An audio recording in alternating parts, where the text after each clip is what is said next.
Hi, I just came back cycling around Malaysia for charity, and I thought I would like to share with you guys what it's like cycling in the hot sun, in the hot Malaysian sun.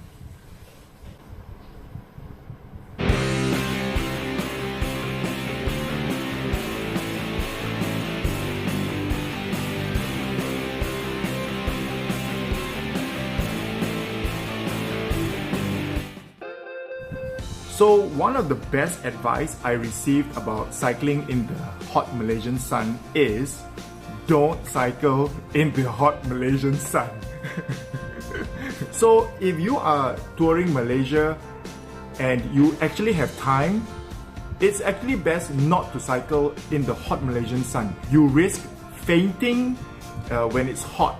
So it's better to just rest during the hot hours, which is, in my opinion, I think the hot hours run from 11 a.m.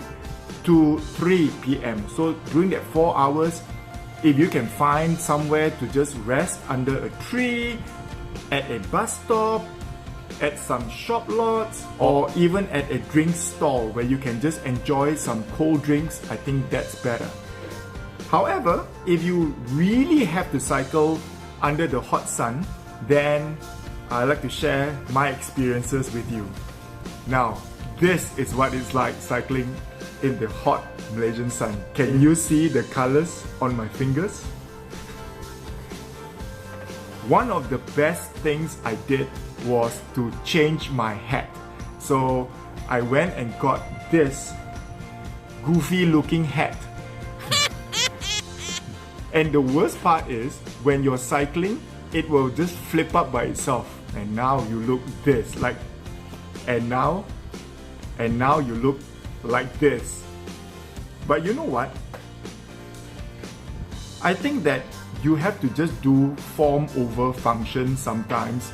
It's not about looking cool, it's about protecting yourself, and whatever works, works.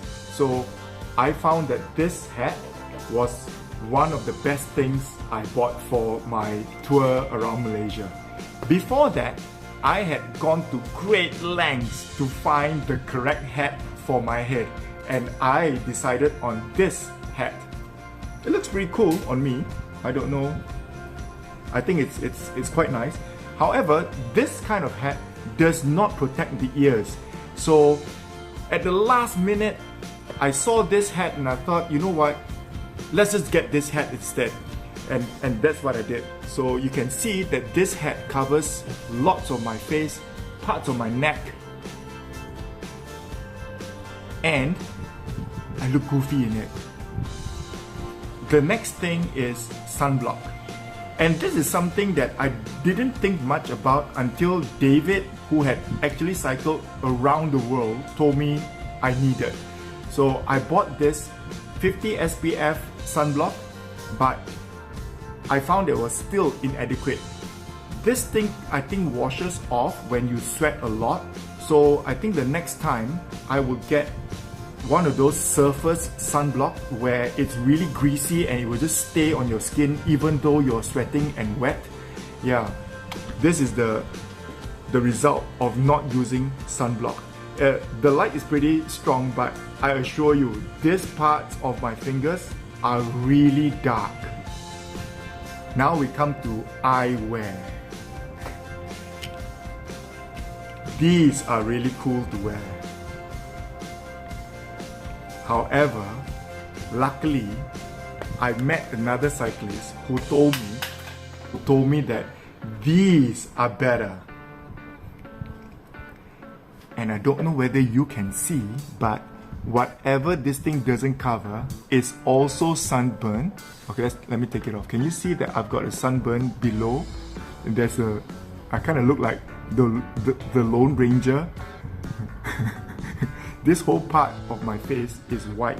You probably can't see it because of the lights, but I assure you, this part of my face is darker than this part of my face because that part was protected by these big sunglasses. Now, I bought the sunglasses online, so I could only see how cool it looked on the models who were wearing it, and I thought, oh, good. And when they came, I thought, oh, great, these are terrific. You know, I look cool, yeah. But then luckily for me that I ended up wearing these because the Malaysian sun is really hot and it's really easy to get burnt under the sun. So these kind of like protected a larger part of my face. Yeah. Okay, I hope that little bit of advice will help you guys when you are cycling long distance in Malaysia. As usual, don't forget, cycling is really fun and you guys should try it out.